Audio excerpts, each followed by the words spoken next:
During the Halloween season, many go in search of ghosts by visiting haunted houses.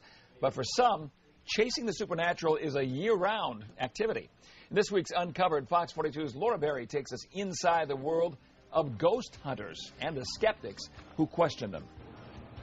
But when you do believe, and you've seen it, and you've heard them, you know, it's no question, they're here. Kathy Messier says unexplained sights and sounds finally forced her to call up a paranormal investigator. They're here now. I can feel them. Miles away in Beatrice, another search is underway by a different group of ghost hunters. If that's you making that noise, oh, it just beeped twice. It just beeped twice.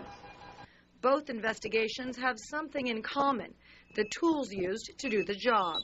An investigation requires plenty of equipment. These briefcases here full of various types of meters and recording devices.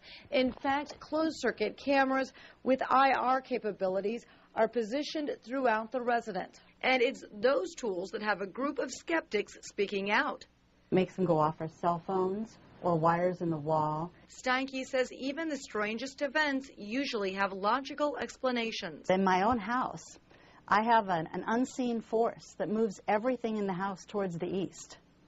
Desk chairs, balls, anything that you set on the floor that could move, it will go to the east.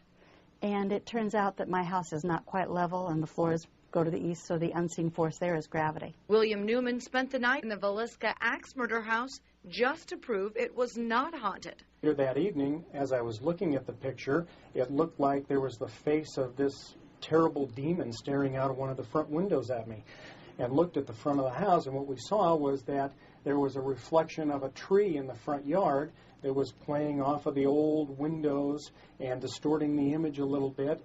Newman says pattern recognition is the reason why ghost hunters see a face in this photo where he sees the back of a vacuum cleaner. When it comes to the audio evidence, Newman says you get what you expect. Pattern recognition portion of your mind has been primed with what you're expected to hear, and suddenly you hear it. The orbs or flashes of light, Steinke says, you can chalk up to bad photography, and the light meters or laser grids, well, they're simply too sensitive. For instance, if a car were driving by outside, the human eye would not be sensitive enough to see the change in light, but the light meter might be. This group of skeptics won't be swayed, but those who hunt the supernatural are also steadfast in their beliefs. People without bodies. That's all they are. Laura Berry, Fox 42 News.